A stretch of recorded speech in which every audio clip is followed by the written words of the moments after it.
Hi, this is Heather Legacy, and I'm here today to talk to you about intentional attention. Right now, it's incredibly difficult to get our own attention and focus in on something that's productive. And I want to suggest that there are really three things that are incredibly productive use of our time and attention. The first one is calming our physiology of creating safety for ourselves. And safety is not only physical, we've been hearing a lot about that, but it's also physiological safety. The one thing that we can do is focus in on this immediate moment, even this second, from moment to moment, being really, truly present. One of the ways to do that is to do some grounding techniques, which means that we are taking our attention that feels very diffused and it's listening and predicting and reflecting on all sorts of things that aren't happening in this moment to being fully attentive to the sensations that we are experiencing right now. So be here and now is the message. And we want to review that over and over again. We need a reset button. And so there will be moments where we're here and then we start to go in the past and think about what did happen and we project into the future. And so we want to bring ourselves back to be here now so that we can feel physiologically safe. So I'm going to just invite you on a guided journey just for a few minutes to experience what this might be like. So let's just imagine that you've read the latest news and it's hijacked you. Completely understandable. We're all getting hijacked. Emotionally, we feel anxious. Mentally, we're going round and round ruminating about the latest information that is upsetting, truly upsetting. Or we're thinking about a conversation we've had or a personal interaction with a family member that is very annoying, anxious producing. So that's what's going on in our heads. And that happens a lot of the time. I would like you to find a safe place to be. And if you could find one chair or one room that you can settle in and go there. If you can't go there physically, then just go there mentally. Maybe it's an outdoor place that you can't actually get to right now. It could be the beach. It could be looking at a mountainside. It could be at a lake while you're watching the water. But I want you to go to a place, a very particular place. It could be in real time. It also might be a place that you've been or a place that you create in your mind, but it's a very physical place. So go there right now. And as you're there, look around and notice all of the sensations that are available to you. In this place that brings you calm, that brings you back to yourself, what does it look like? What are the colors and the shapes?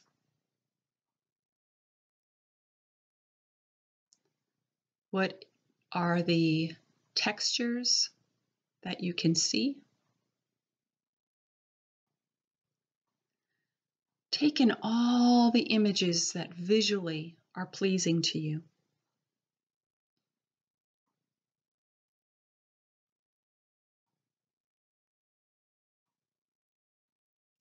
Now begin to listen. What are the sounds in this safe place?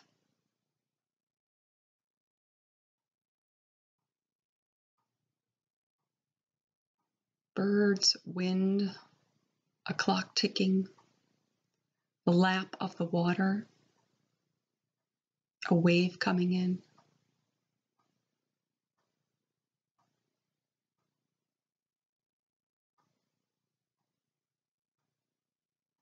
Next, I want you to actually reach out and touch whatever it is in your environment that feels safe. Could be a stone in your hand. Could be the texture of the fabric on a chair you're sitting. The grit of sand. Move your feet around in this place. Maybe it's carpet. Maybe it's grass. Rough, smooth. Really take in the feel, the textural feel of where you are.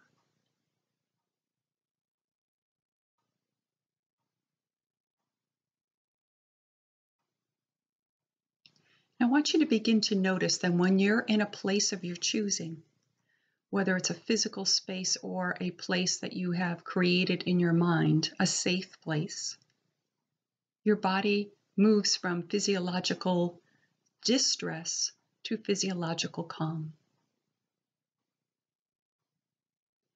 No external circumstances have changed, but where you've brought your mind is followed by your emotions, and it's followed by your physiology. You can do this. This is your reset button. So many times every day, I'm going to invite you, as I invite myself, to go back and touch that reset button. Bring yourself to a place that feels safe and of your choosing. Again, it can be literal or it can be figurative. Your body doesn't know the difference, and it doesn't matter.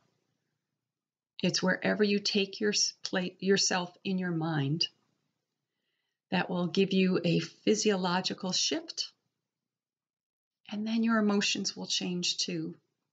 You won't feel quite as edgy. You won't feel as frightened or overwhelmed. You'll be able to breathe. And when you're able to breathe, you're able to think more clearly and creatively. Be here now. The moment that we're in right this second is doable because you're just watching a video and I'm just creating a video. And that is doable. When we choose a safe place and safe thinking, then we will be restored to a feeling of safety. That requires us to release the past and to release any projection of the future. Be here now. Sometimes we might need to actually snap our fingers or just take a little shudder to bring ourselves back, to move from that place where we were getting sucked up. The centrifugal force of the distress was sucking the life out of us. And we need to bring ourselves back. First, the snap of your fingers or the shudder or the tapping of your feet, and then bringing yourself to that safe place. So I'm going to shift it next to belonging. Belonging is another intentional attention. We belong. Why? Because we're here. And if we are still here, then we belong. So belonging means first and foremost always to ourselves. We cannot belong to other people if we don't belong to ourselves. You are the only one that is there for every single moment of your life, from your first breath to your last breath. Become excellent company for yourself. Calming, encouraging, appreciative, acknowledging both the challenges and the successes. Be a wonderful, supportive companion to yourself. When you do, then what you can give other people is out of your abundance and not out of your deprivation. When you belong to yourself by practicing, seeing, hearing, responding well to yourself, then you can see and hear and respond well to the other people around you. Belonging is a very human need. There are many ways that we can belong. First, to yourself, by having conversations with yourself, utilizing an internal coach that tells you something that's helpful and productive, that tells you you need to switch gears. So 2 qualifications for a helpful, productive coach are, is it true and is what I'm telling myself helpful? So be sure that you work on that. That is definitely a journey that we all take that takes new habits. It requires us to think in a way that's productive, that's true and helpful. Be gentle with yourself. Be merciful, lenient, flexible. Instead of looking what you haven't done or who you aren't in the moment, flip the coin and tell yourself what you have succeeded at. Maybe you've pressed that reset button a lot today, and that is your success. Maybe you were able to physiologically calm multiple times. Maybe you were able to do productive things. All of those are worthy of acknowledgement. All of those are also things that you want to extend, the belonging to other people. Be a welcome mat. Be a person that reflects back to other people their worth. Not their moment-to-moment behavior. That's just a negotiation. But reflect back to other people their worth. This is a really valuable time to push that reset. To focus on who people are, to focus on what you value, and forget the rest. It's not worth it. If you need to negotiate a more comfortable exchange, then ask for what you want and need. Always ask, and ask in a way that people can hear it. Ask in a way that says, I believe this relationship is worth my time and effort. I believe you are worth my time and effort. So belonging is first to ourselves and then to other people. And we all can negotiate the details of how to belong if we feel our worth is being reflected. So the first one is focusing on our safety, physiological safety. The second is belonging. The third one is purpose, our purposefulness. At a time when often the normal routines, the things where we do find a sense of purpose and enjoyment, may be curtailed. I think that this can be used as an opportunity for a wake-up call. We often forget what we were here to do. It's kind of like walking into a room and forgetting what you were coming into the room to get, what you were going to do. This is that wake-up call. It's an opportunity to reconnect with your sense of contribution in the world. That's right. What did I really want to accomplish? Who did I decide I wanted to be? Who really matters to me? That's purposefulness. Creating meaning. Every choice we make creates meaning.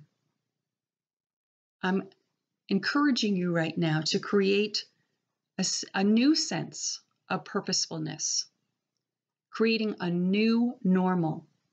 Instead of just skimming by, surviving, I'm asking you to do these steps of safety and belonging so that you can get to a more meaningful hierarchy of purposefulness so that something is created something of meaning that lasts beyond the moment can happen for you during this very odd time of transition. So I've decided I'd like to read a little bit from my book, I Am in My Life for Keeps, A Course in Thriving, because I've already said it pretty clearly and it helps to just read it. I'm on the first chapter, and this first section is all about being with life, which is exactly the challenge right now.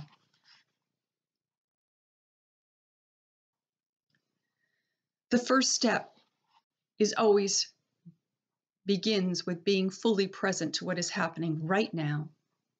Being here requires that you absorb the present moment by losing yourself in now. Far too often we think about the whole of a problem, the long scope of the work, the insurmountable obstacles. If you truly live from moment to moment, then the problems get solved bit by bit. This is a sustainable outlook for living our lives. The investment we make in the present pays dividends now and into the future. How can I effectively use my thoughts and action presently to resolve the concerns that have presented themselves? Taking steps incrementally will always help you to get to the top of a staircase. If you give this moment all your thought, attention, and effort, you will progress. When you think too far ahead, you get overwhelmed. And when you get overwhelmed, you fail to act in the present. The current moment is always doable. It is doable because currently you can engage in one productive act in service of the big picture. You can utilize all your faculties for good by paying attention to the most productive thought and behavior in this moment. I've got just a few questions in each of the chapters. There is a section called Pause to Consider, and I'd like to ask these questions because they help use your mind to think of creative, meaningful ways of interpreting and living the moment. How does this current moment help you to understand yourself, others, and the world more fully? What do you need from this moment? What does another person need from you in this moment? What is interesting, heartbreaking, beautiful, and rewarding about this moment? How might this moment, such as it is, help you to develop more fully? I'm hoping today that you will find intentional attention, that you will focus on your physiological safety, that you will focus on belonging, and that you will focus on purpose. I am with you in all the ways that I can be. I hope that you will be well and that you will experience this moment to moment as doable and as an opportunity to wake up to your purposefulness. I wish you well.